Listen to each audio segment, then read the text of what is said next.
Low meddling has been moving around the diamond again, and I saw all your friends. What happens when one of the fastest rising stars in music, a man celebrated for his raw, hard-on-his-sleeve authenticity, decides to take on one of the most polarizing institutions in America?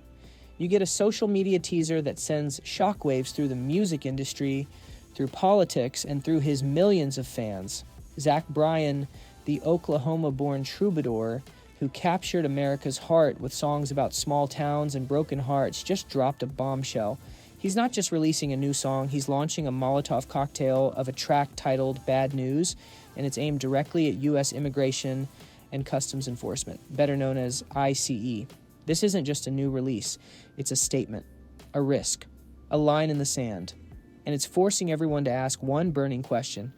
Is Zach Bryan about to become the new, unexpected voice of political protest in country and folk music? And is the world ready for it? Stick with me, because we're about to dive deep into the drama, the context, and the potential fallout of what could be the most important song of his career. To understand the magnitude of this moment, you have to understand the man. Zach Bryan isn't your typical Hollywood-bred pop star. His story is the stuff of modern legend. He spent 8 years in the U.S. Navy. While serving, he started posting raw, unpolished videos of his original songs on YouTube. It was just a guy, his guitar, and a torrent of pure, unfiltered emotion. There were no production teams, no fancy marketing campaigns. It was just him. And the world responded. His song, Heading South, became a viral sensation. Why? Because it felt real. In an era of auto-tune and manufactured personas, Zach Bryan was a throwback to a grittier, more authentic kind of artistry. He was a working-class poet for a new generation. After his naval service, he exploded. His 2022 major label debut, American Heartbreak, was a 34-track epic that debuted at number 5 on the Billboard 200. He's not just popular, he's a phenomenon. He built his empire not on celebrity gossip or flashy music videos, but on a profound connection with his fans. A connection built on shared pain, joy, and the complexities of the American experience. He's the underdog who made it.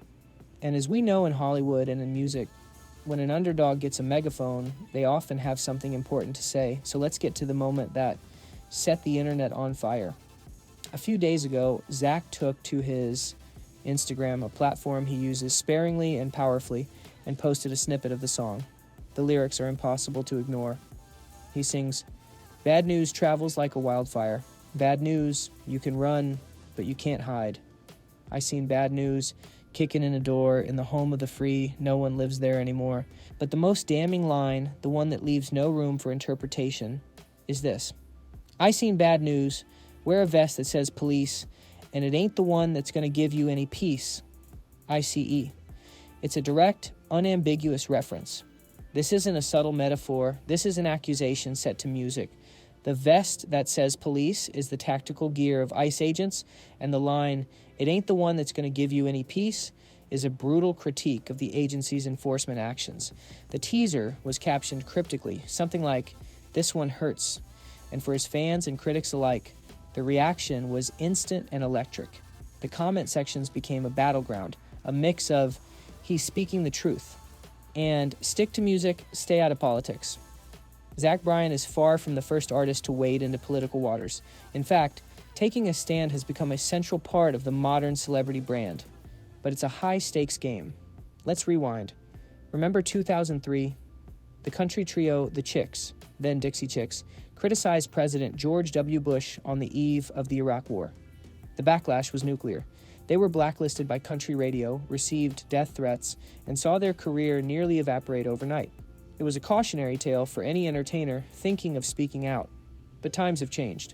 We now live in the age of social media, where artists have a direct line to their fans. Taylor Swift's endorsement of Democratic candidates in Tennessee mobilized a record number of youth voters. The Kardashians have used their platform to advocate for prison reform. However, the country music scene has traditionally been a different beast. It's a genre with a fan base that often leans conservative, where sticking to your roots often means avoiding overt liberal politics. So, for Zach Bryan, a man rooted in the heartland, this move is particularly daring. He's not a pop star from Los Angeles or a rapper from New York. He's a former military man from Oklahoma. His critique carries a different weight. It challenges the stereotype and forces a conversation within his own community. Is he risking his core audience? Absolutely. But he's also solidifying his status as an artist who cannot be bought or silenced. He's stepping into a hallowed tradition, the folk singer as a protest voice. From Woody Guthrie's "This Land Is Your Land," being a critical response to "God Bless America," to Bob Dylan's anthems of the civil rights movement, the guitar has always been a powerful weapon against injustice. Zach Bryan, whether he intended to or not, is now wearing that mantle. So, what happens now? The teaser is out. The line has been drawn. First, we wait for the full song. A teaser is one thing. A full 4-minute narrative with detailed storytelling and production will be the real test. How explicit will the lyrics be? What stories will he tell? Second, the industry reaction. Will country radio, which has finally embraced him, shy away from playing bad news? Or will its sheer popularity force their hand? We've seen this before with songs like "Courtesy of the Red, White, and Blue" by Toby Keith. Political songs can become massive, divisive hits. Third, and most importantly, the fan reaction. His comment section is already a preview of the national debate. This song will likely deepen the loyalty of his progressive fans while alienating some of his more conservative listeners. But it might also attract a whole new audience who sees him as a courageous voice. In the high-stakes world of celebrity, authenticity is the most valuable currency. And by releasing bad news, Zach Bryan is betting everything on his. He's showing that his authenticity isn't just about singing about his ex-girlfriend or his hometown. It's about singing his truth, no matter how uncomfortable it makes the powers that be. Whether you agree with his message or not, one thing is undeniable. Zach Bryan is refusing to be quiet.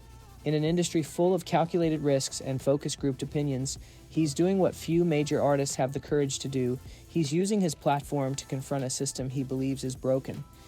Bad News is more than a song. It's a cultural moment.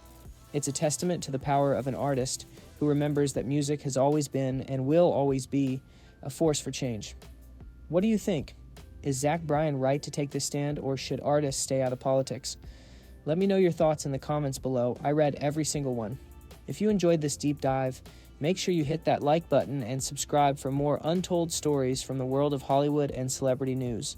Your support means everything. Thanks for watching. Stay tuned.